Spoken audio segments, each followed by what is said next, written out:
آج کی اس منزل میں جس طرح کہ آپ نے سنا، قرآن مجید کی ابتدا ہوئی ہے سورۃ الفاتحہ سے، پھر پہلا پارہ تلاوت ہوا ہے، اور پہلے پارے کے بعد دوسرے پارے کے بھی 2 آیات رکوع آج اللہ کے فضل و کرم سے جو ہے نا وہ تلاوت ہوئے ہیں۔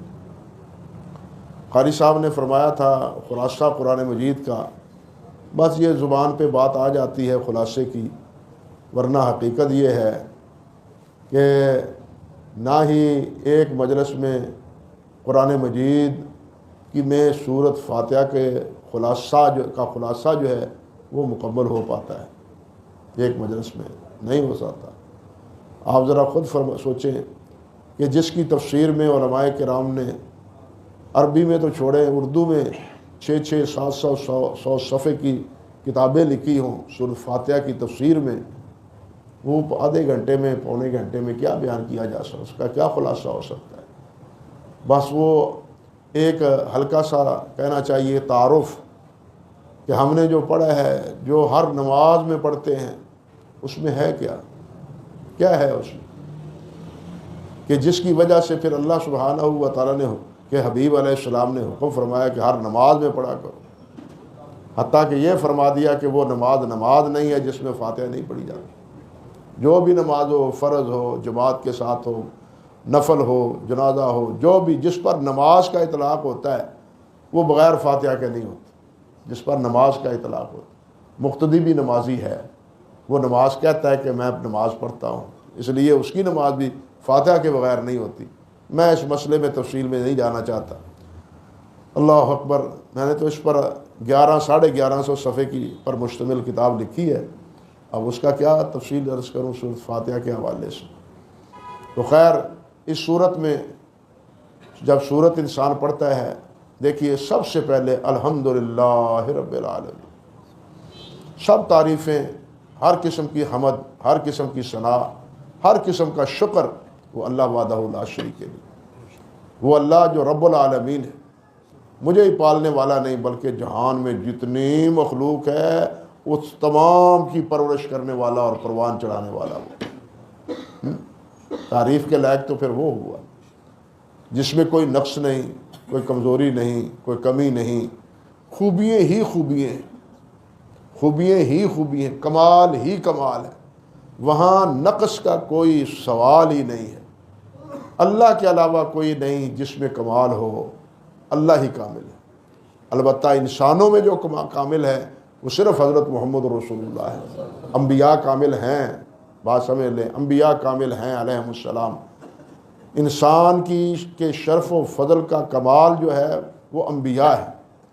جتنی کسی انسان میں خوبیاں ہو سکتی ہیں، ان تمام خوبیوں کا مجموعہ حضرات انبیاء کرام علیہم السلام ہوتے ہیں۔ لیکن ان انبیاء میں بھی علیہم السلام میں انبیاء کے جو سردار ہیں نبی کریم صلی اللہ علیہ وسلم، وہ سارے کمالات کا مجموعہ تھے۔ حتیٰ کہ امام غزالی رحمۃ اللہ علیہ نے تو یہاں تک کہہ دیا ہے، وہ فرماتے ہیں کہ اللہ سبحانہ و تعالیٰ کے علاوہ کوئی بھی نبی علیہ السلام کے کمالات سے کما حقہ آگاہ نہیں ہے۔ اس کے بعد کیا بات باقی رہی؟ سب سے زیادہ اللہ کے اللہ ذوالجلال ہی جانتے ہیں کہ میں نے اپنے محبوب محمد رسول اللہ صلی اللہ علیہ وسلم کے کن اعزازات سے، کن انعامات سے، کن اکرامات سے میں نے نوازا ہے، وہ اللہ ہی جانتے، مخلوق نہیں جانتے، انسان نہیں جانتے، اور یہ حقیقت واقعی ہے۔ اللہ اکبر کبیرہ۔ اور اللہ وحدہ لا شریک، حمد کہتے ہی اسے ہیں، اس کے بارے میں ہے جس کے صفات یا کمالات ذاتی ہوں۔ یہاں یہ سمجھ لیں، نبی علیہ السلام کے یا انبیاء کرام علیہ السلام کے جتنے کمالات ہیں وہ اللہ کی عطا ہے، وہ سب اللہ تعالیٰ کی عطا ہے۔ لیکن اللہ ذوالجلال کے جو کمالات ہیں، جو اوصاف ہیں، وہ سارے کے سارے ذاتی ہیں۔ کسی نے اللہ رب العزت کو کچھ نہیں دیا، سب کچھ اللہ دیتا ہے، اللہ کو کوئی نہیں دیتا۔ وَهُوَ يُطْعِمُ وَلَا يُطْعَمُ، وہ کھلاتا ہے، وہ خود کھاتا نہیں۔ وہ تمہیں پالتا ہے، اللہ کو کوئی نہیں پالتا۔ وہ دنیا کو دیتا ہے، اس کا خزانہ جب سے دنیا بنی ہے سب کچھ نواز رہا ہے، دے رہا ہے، اس اپنی تقدیر اپنی حکمت کے مطابق سب کو دے رہا ہے، لیکن اس کے خزانے اب تک بھی خالی نہیں ہیں اور نہ قیامت تک خالی ہوں گے، نہ قیامت تک خالی ہوں گے۔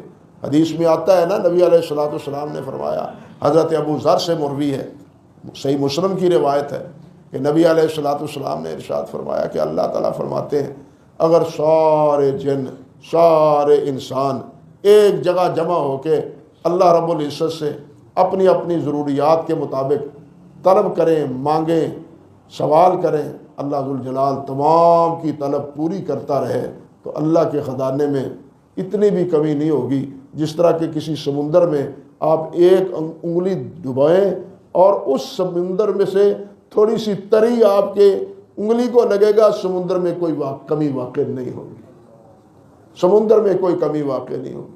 یہی کیفیت رب ذوالجلال والاکرام کے خزانوں کی ہے میرے بھائیوں، تو اس لیے حمد کے لائق بھی تو وہی ہے نا، حمد کے لائق وہی ہے، اس لیے الحمدللہ رب العالمین۔ اور یہ لفظ یا یہ آیت قرآن مجید میں مختلف مقامات پر آئی ہے، بلکہ 5 صورتیں ہیں جن صورتوں کی ابتدا ہی الحمدللہ رب العالمین سے ہوتی ہے، اور پھر وہ سب کا رب اس لیے ہے کہ وہ سب سے زیادہ مہربان ہے، سب سے پر زیادہ رحم کرنے والا ہے۔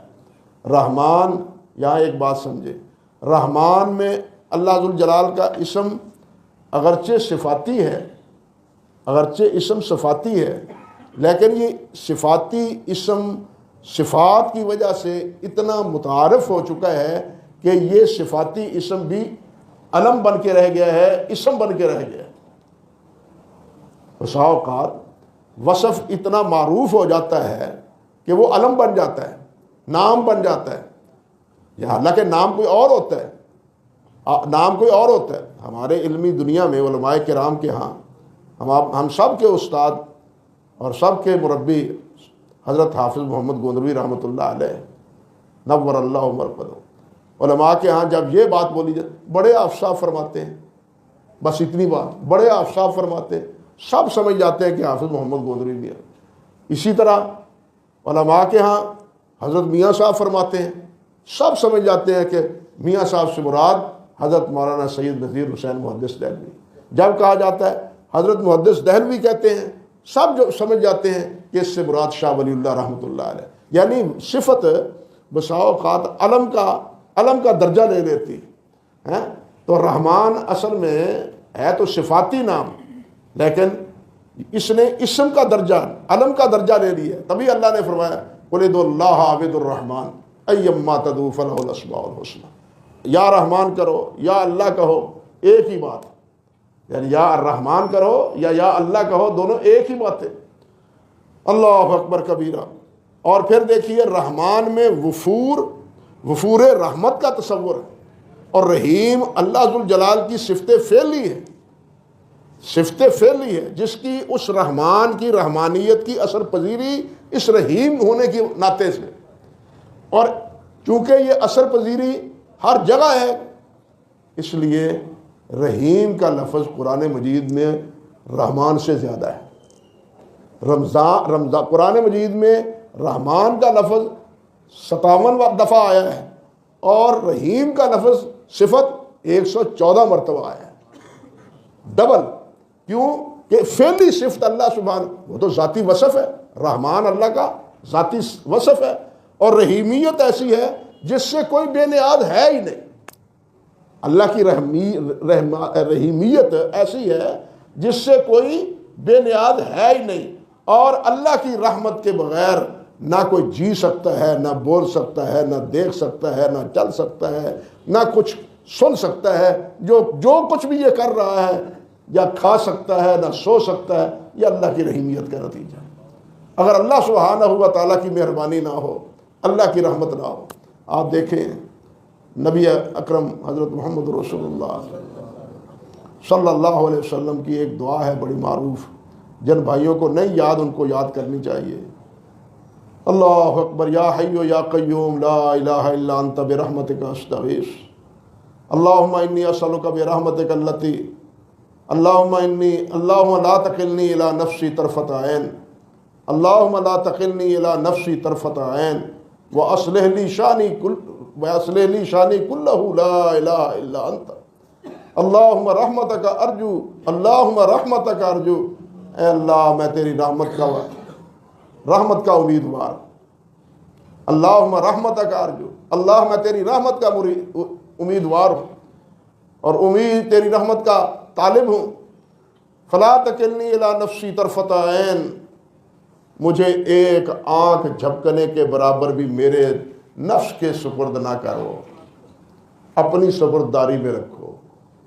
اور نبی علیہ السلام خطا کار تو نہیں تھے، گناہ گار تو نہیں تھے، سید الاتقیاء تھے، سید الانبیاء تھے، نافرمانیوں کا تو وہاں تصور ہی نہیں، لیکن اس کے باوجود کیا فرماتے ہیں کہ اے اللہ ایک آنکھ جھپکنے کے برابر بھی مجھے میرے نفس کے سپرد نہ کرنا۔ یہ نفس کیا ہے یہ سمجھ لیجئے، یہ ہے اندر کا شیطان، اندر کے ہوائج جو انسان کے دلوں میں چٹکیاں لیتے ہیں۔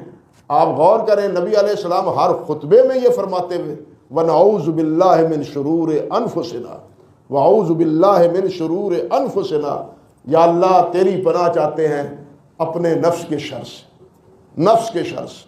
یہ کہتا ہے یہ بھی کرو، یہ بھی کرو، یہاں بھی جاؤ، وہاں بھی جاؤ، یا اللہ اس نفس کے ہمیں سپرد نہ کر، ہمیں اپنے سپرد کر، اپنی حفاظت میں رکھ، اپنی نگرانی میں رکھ۔ فلا تکلنی الی نفسی طرفۃ عین واصلح لی شانی کلہ لا الہ الا انت، اور میرے تمام کام سنوار دے، ان کو درست فرما دے، ان کو بہتر تو بہتر بنا دے۔ تو بتلائیے جب سرکار دو عالم صلی اللہ علیہ وسلم یہ بات فرمائیں تو پھر پیچھے اور کون رہ سکتا ہے؟ جو اللہ کی رحمت، جو اللہ رب العزت کی رحمت کو نہ چاہے یا اس کو ضرورت اللہ کی رحمت کی نہ ہو۔ اللہ کی رحمت بہت وسیع ہے، ہمارے تصور سے وراء الورا ہے۔ اور جب اللہ نے یہ فرما دیا کہ سابقت رحمتی من غضبی، پیچھے کیا رہ گیا؟ سابقت، اللہ کے حدیث میں آتا ہے کہ اللہ تعالیٰ نے فرمایا کہ جو صحیفہ تقدیر میں نے لکھا ہے انسانوں کے پیدا ہونے سے بھی پہلے 50,000 سال، اس صحیفے میں نے لکھ دیا ہے کہ میری رحمت میرے غضب پہ سبقت لے چکی، میری رحمت میرے غضب سے سبقت لے چکی۔ اللہ اکبر کبیرہ۔ تو یہ ہے الرحمن الرحیم، اور یہی مالک یوم الدین، انصاف کے دن کا، قیامت کے دن کا، انصاف کے دن کا مالک ہے۔ قیامت انصاف کے دن کا، ہر ایک کو انصاف ملے گا، کسی پر ظلم نہیں کیا جائے گا، کسی پر ذرہ بھر ظلم نہیں ہوگا۔ اگر کسی کی ایک ذرہ نیکی ہے وہ بھی ضائع نہیں ہوگی، اگر ایک ذرہ کے برابر برائی ہے تو وہ بھی سامنے ہوگی۔ من یعمل مثقال ذرۃ خیرا یرہ ومن یعمل مثقال ذرۃ شرا یرہ۔ انسان کے سامنے جب اس کا چٹھا آئے گا، یوں سمجھیے چٹھا آئے گا، نامہ اعمال آئے گا، پھر پتہ چل جائے گا کہ میں دنیا میں کیا کرتا رہا ہوں اور کیا نہیں کرتا رہا۔ دونوں پوزیشنیں انسان کے سامنے آ جائیں، اور اس دن اس کے نامہ اعمال پر کے مطابق حساب ہوگا، اور اس پر اس کے ساتھ انصاف ہوگا، نہ اس کی ایک ذرہ بھر نیکی ضائع ہوگی اور نہ ہی برائی ذرہ بھر جو ہے نا وہ ضائع ہوگی۔ اللہ اکبر کبیرہ۔ اور مالک یوم الدین پھر کیا ہے؟ ہم کہتے ہیں ایاک نعبد و ایاک نستعین، اللہ ہم تیری ہی عبادت کرتے ہیں، تجھ ہی سے مدد چاہتے ہیں۔ اس میں بڑی تفصیل ہے، خلاصہ یہ ہے کہ ہم اللہ تیری ہی عبادت کرتے ہیں، قیامت کا تصور کر کے، جہنم کا تصور کر کے، قیامت کے مواخذات کا تصور کر کے پھر کیا کہنا چاہیے؟ یا اللہ بس ہم تیرے بندے ہیں، ہمارے ساتھ قیامت کے دن رحم کا معاملہ کرنا، ہمارے ساتھ قیامت کے روز رحمت کا معاملہ کرنا، ہم تیرے بندے ہیں، تیرے عبادت گار ہیں۔ ایاک نعبد، تیرے نہیں تیرے ہی بندے ہیں، یہ نہیں کسی اور کے بھی ہیں اور اللہ تیرے بھی ہیں، نہیں تیرے ہی ہیں۔ ہمارا حال اس سے بالکل اکثر و بیشتر مختلف ہے، ہم صرف اللہ ہی کے بندے نہیں ہیں۔ حضرت مولانا ثناء اللہ صاحب رحمۃ اللہ علیہ نے ایک جگہ لکھا ہے کہ میں دہلی گیا،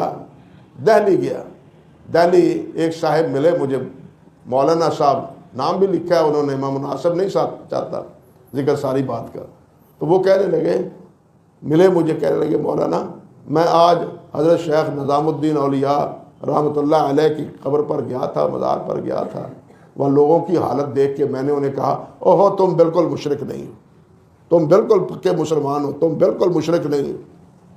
مولانا فرمانے لگے کیا بات ہے، میں سمجھا نہیں تمہاری بات۔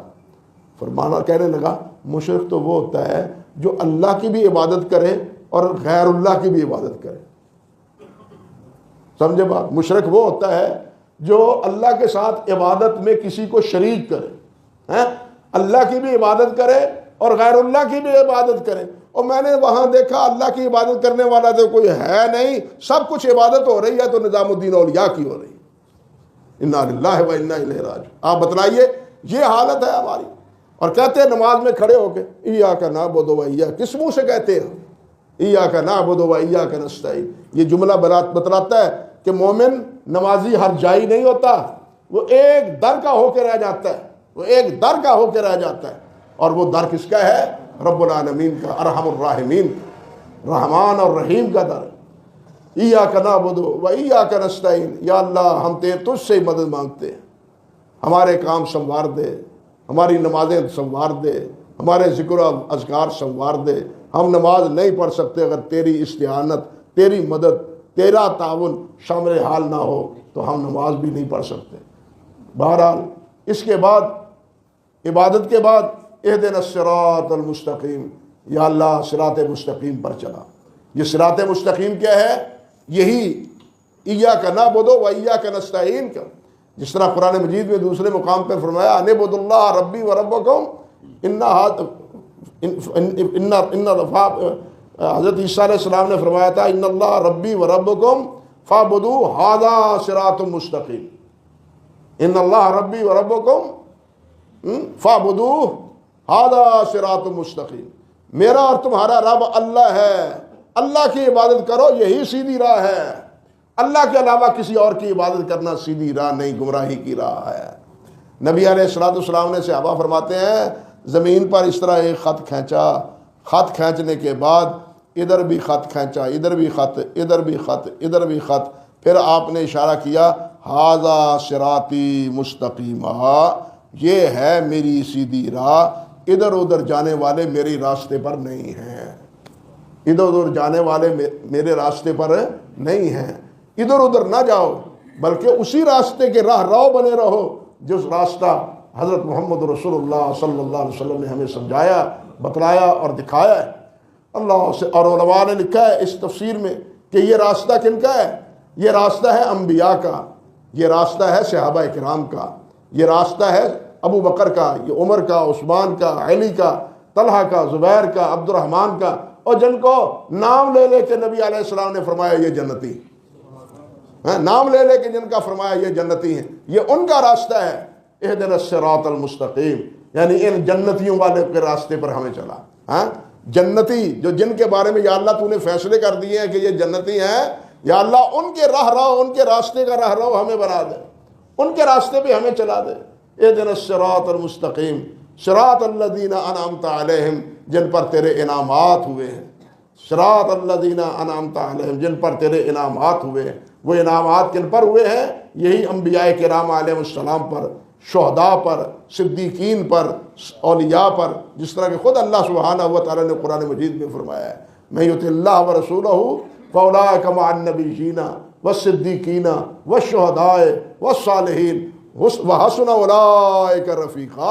یہ رفاقت بہت اچھی ہے، اللہ یہ رفاقت ہمیں نصیب فرمائے۔ اور یہ رفاقت ایسی ہے، اللہ اکبر، کہ خود بھائی دیکھو نبی علیہ السلام خود بھی تو یہ پڑھتے تھے نا، صراط الذین انعمت علیہم، آپ خود بھی پڑھتے تھے۔ حضرت یوسف علیہ السلام کی دعا آپ نے سن رکھی ہے، انت ولی فی الدنیا والآخرہ توفنی مسلما والحقنی بالصالحین۔ بھائی اس سے کوئی بے نیاز نہیں ہے، کوئی بھی بے نیاز نہیں۔ حضرت ابوبکر صدیق کا جنازہ پڑھا گیا تو جنازہ پڑھانے والوں نے دعا یہ پڑھی تھی نا، اللہ ومن احییتہ منا فاحیہ علی الاسلام ومن توفیتہ منا فتوفہ علی الایمان، یہ پڑھی تھی نا دعا۔ تو یہ کن کے لیے؟ سب کے لیے، کوئی اس سے مستثنا نہیں ہے۔ کسی کو یہ کہیں کہ اس کو کیا ضرورت ہے، نہیں، سب اس چیز کے متلاشی ہیں، سب اس چیز کے طلبگار ہیں۔ جو کہتا ہے مجھے نہیں ضرورت، وہ دین ہی سے بالکل بے خبر ہے، اس کا دین کے ساتھ کوئی علاقہ، کوئی تعلق، کوئی نسبت نہیں۔ دین تو ہمیں اللہ رب العزت کے دروازے پہ جھکاتا ہے، اللہ کے ساتھ ملاتا ہے، اللہ کے ساتھ جوڑتا ہے۔ جو دین، جو راستہ اللہ سے جدا کر کے کسی اور طرف رخ پھیر دیتا ہے، اللہ والو، وہ راستہ اللہ کا نہیں ہے، اللہ کے رسول کا نہیں ہے، اللہ کے رسول کا نہیں ہے۔ مجھے حیرانی ہوتی ہے، ہمارے ہاں مدارس میں کتاب پڑھائی جاتی تھی، اب تو وہ نہیں ہے، علامہ جامی کی، شیخ جامی کی مثنوی، فارسی کی کتاب ہے، اس کے بارے میں کہا جاتا ہے مثنوی مولوی مانوی ہست قرآن در زبان پہلوی۔ سمجھے بات؟ فارسی کی زبان میں یہ مثنوی قرآن ہے، فارسی زبان میں یہ مثنوی قرآن ہے۔ او اللہ والو، یوں ڈاکٹر صاحب ہے نا یہ جملہ آپ آئے ہیں، تو یہ بتلائے کہ قرآن تو کہتا ہے کہ ہدایت کی کتاب یہ ہے، ہمیں سمجھایا جاتا ہے ہدایت کی کتاب یہ ہے، اور حضرت علی پتہ ہے کیا فرماتے ہیں جو ہدایت قرآن نے کہا ہے اہدنا الصراط المستقیم، قرآن نے کہا ہدی للناس، قرآن کے بارے میں کہا ہدی للمتقین، جس کو یہ کتاب ہدایت نہیں دیتی، دنیا کی کوئی کتاب اس کو ہدایت نہیں دے سکتی۔ اس لیے ہدایت اس کتاب میں ہے، یا اس کتاب سے جو موافقت ہے اس میں ہے، کسی اور چیز میں ہدایت نہیں ہے۔ اور یہی چیز ہم طلب کرتے ہیں، اہدنا الصراط المستقیم صراط الذین انعمت علیہم، جن پر تیرے انعامات ہوئے ہیں، غیر المغضوب علیہم ولا الضالین، ان کا راستہ ہمیں نہ دکھا، اس پر ہمیں نہ چلا جن پر تیرا غضب ہوا ہے، جو گمراہ ہوئے ہیں، جن پر تیرا غضب ہوا ہے۔ یا اللہ تیرے نافرمانوں کا راستہ ہمیں اس کی طرف، اس کا ہمارا رخ نہ موڑ، بلکہ ہمارا رخ کس کی طرف ہو؟ انبیاء کے راستے، صلحاء کے راستے، شہداء کے راستے، صدیقین کے راستے۔ یا ایھا الذین آمنوا اتقوا اللہ وکونوا مع الصادقین، جس طرح اللہ نے فرمایا ہے، صدیقین کے راستے۔ نبیوں کے بعد مقام صدیقین کا ہے، پھر شہداء کا ہے، پھر صالحین کا ہے، پہلا درجہ انبیاء کا ہے۔ اللہ اکبر۔ اور یہاں علماء نے بتلایا ہے کہ غیر المغضوب، مغضوب سے مراد یہود ہے، یہودی مراد ہے، اور ضالین سے مراد عیسائی ہیں، گمراہ ہیں۔ کیوں ہے؟ یہ اپنی جگہ پھر ایک تفصیل ہے۔ آگے سورۃ بقرہ ہے جو پڑھی گئی ہے، لیکن وقت کی وجہ سے میں اسی پر اکتفا کرتا ہوں۔ کل اللہ سبحانہ و تعالیٰ نے چاہا باقی سب پڑھا گیا، تلاوت ہوا تو پھر بات کریں گے۔ اقول قولی ھذا استغفر اللہ لی ولکم ولسائر المسلمین۔